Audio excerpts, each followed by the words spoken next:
Kadang aku bertanya, apakah sejarah benar-benar ditulis oleh darah dan air mata? Atau oleh pikiran yang tenang menjelang badai? Hari ini aku akan bicara tentang dasar, tentang arah, tentang jiwa negara ini. Negeri ini terlalu besar untuk dibingkai oleh suatu tafsir. Pada suatu hari, Soekarno dan Hatta berangkat ke Saigon untuk bertemu Jenderal Terauchi, pemimpin militer Jepang di Asia Tenggara.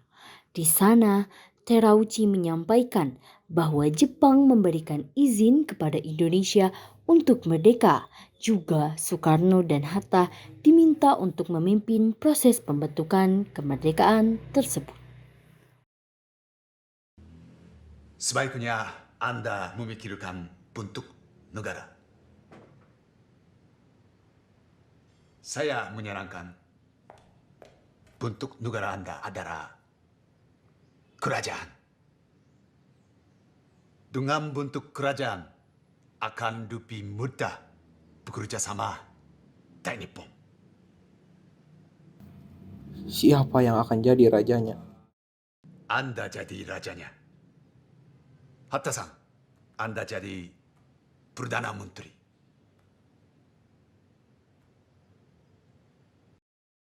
Boleh saya bicarakan dulu dengan Hatta?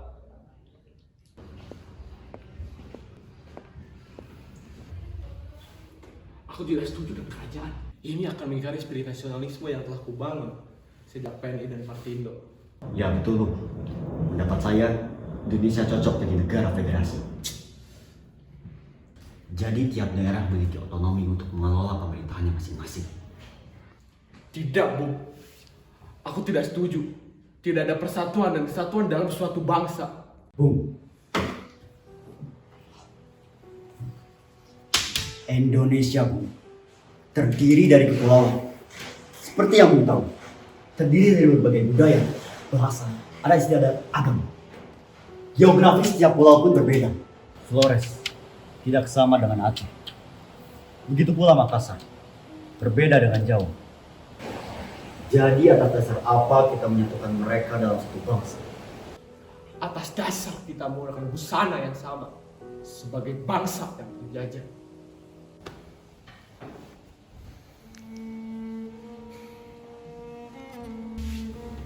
Gajah Mada telah mengupayakan menyatukan seluruh pulau lewat Sumpah Palapa. Itu bukan alasan yang cukup, Bung. Di masa depan akan menimbulkan banyak ketimpangan dan konflik antar bangsa. Kita tidak bisa membahas ini di sini. Harus ada badan yang bisa membahas semua ini. Ya, Bung. Saya setuju.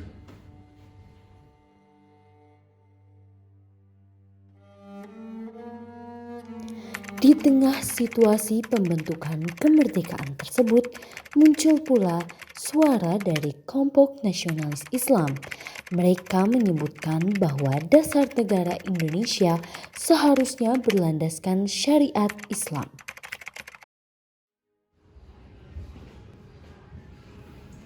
Menurut saya, kita sebaiknya menetapkan bentuk negara syariat Islam. Indonesia harus mengedepankan nilai Islam. Dengan begitu, bangsa ini akan menjadi bangsa yang kuat dengan iman dan diridhoi oleh Allah Subhanahu wa Ta'ala. Setuju, sudah seharusnya bentuk negara Indonesia ini adalah dengan syariat Islam. Ini juga akan mampu menyatukan dan memperkuatkan kesatuan negara ini seperti halnya bentuk persatuan perlawanan kita di syariat Islam.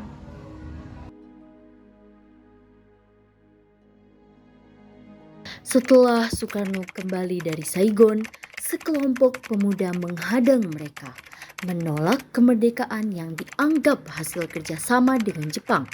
Mereka mendesak agar proklamasi dilakukan segera tanpa pengaruh Jepang.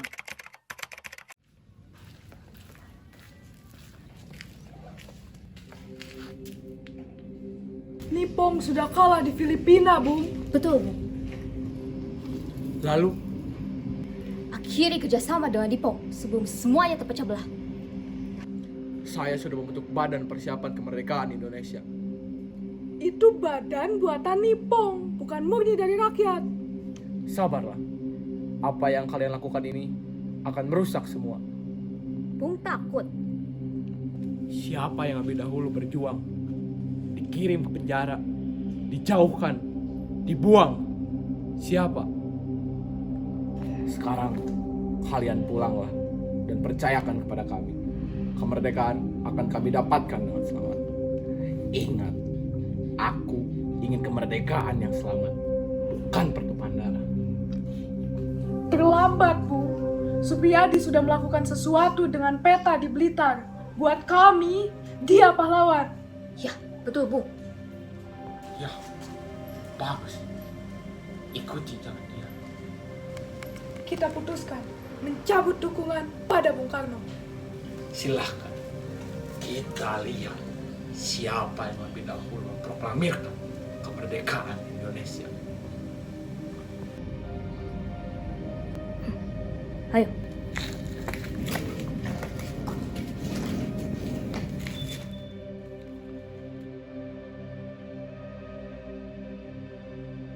Suasana kebangsaan semakin hangat oleh berbagai pandangan.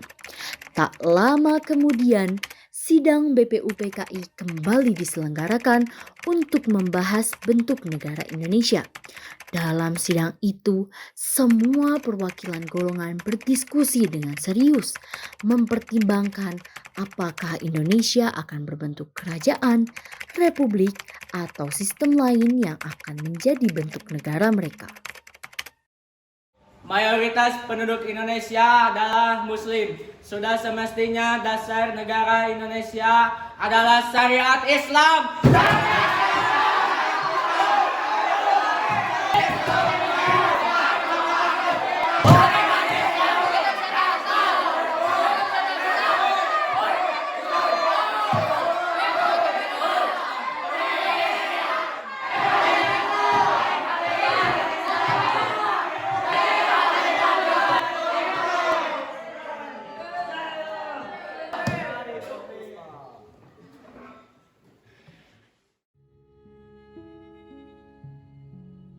Selama 3 hari, banyak dari kita yang berpidato, tapi belum ada satupun yang bisa menjawab pertanyaan dari saudara ketua Dr. Rajiman. Apa dasar negara kita? Di sini izinkan saya untuk menjawab pertanyaan dari saudara ketua. Apa dasar negara kita? Ada 5 asas.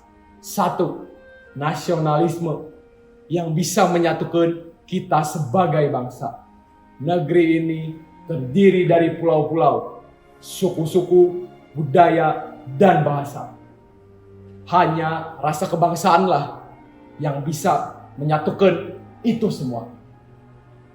Rasa kebangsaan yang tidak sempit, yang tidak hanya mementingkan kesukuannya sendiri.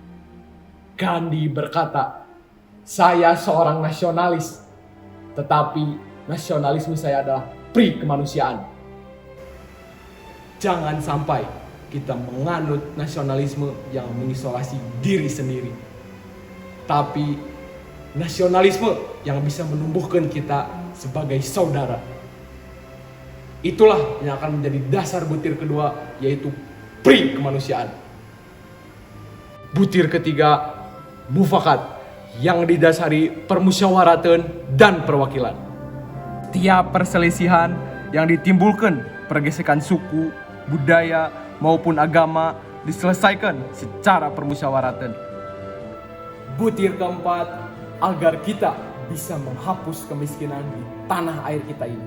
Dan tidak ada lagi yang kaya sendirian, yang miskin, menderita tanpa dipedulikan. Kita harus mengedepankan kesejahteraan sosial bagi seluruh rakyat Indonesia. Butir kelima adalah pengerucutan dari 4 butir sebelumnya, yaitu bertakwa kepada Tuhan Yang Maha Esa. Marilah kita amalkan Indonesia yang bertuhan, Tuhan dari agama masing-masing. Maka dari itu, marilah kita saling menghormati satu sama lain, ketuhanan yang berkebudayaan dan berbudi pekerti luhur. Dasar-dasar negara telah saya usulkan 5 pilar tadi, dan atas petunjuk seorang teman kami yang ahli bahasa, namanya adalah Pancasila.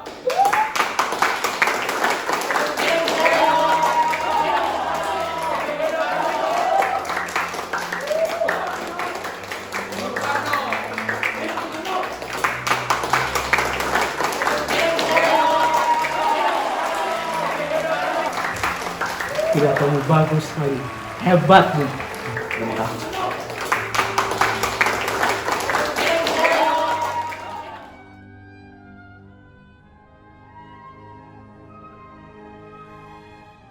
Sidang BPUPKI akhirnya usai.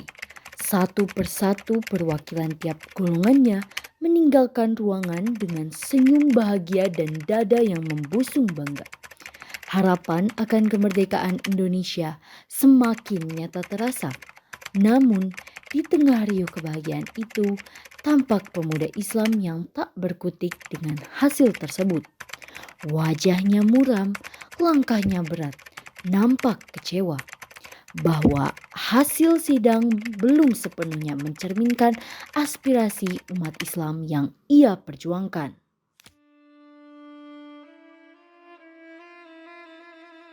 Tuan Haji, mengapa engkau tidak memberikan dukungan sepenuhnya pada bentuk syariat Islam? Tuan Haji, tidak akan pernah ada persatuan tanpa satu pilar yang menjadi landasannya. Mengapa kita harus mengikuti omong kosong para sekuler itu? Kemana semangat perjuangan yang telah kita perjuangkan selama ini dalam nilai-nilai Islam? Menjalankan syariat Islam sudah menjadi kewajiban umat Islam. Biarpun tidak ada Indonesia merdeka, biarpun tidak ada hukum dasar Indonesia, itu adalah satu hak umat Islam yang dipegangnya. Syariat Islam akan selalu menjadi pedoman umat Islam. Maka dari itu, tercantumlah kewajiban menjalankan syariat Islam bagi pemeluk-pemeluknya pada Piagam Jakarta.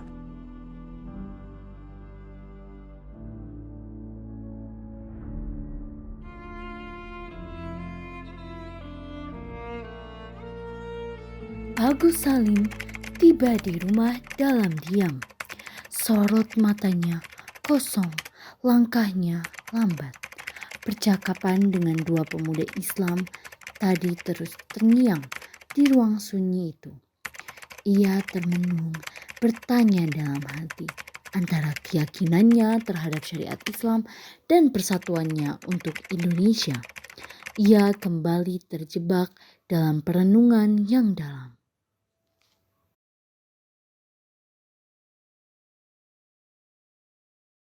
Mungkin syariat Islam akan selalu menjadi dasar dan pedoman bagi siapa yang menjalankannya.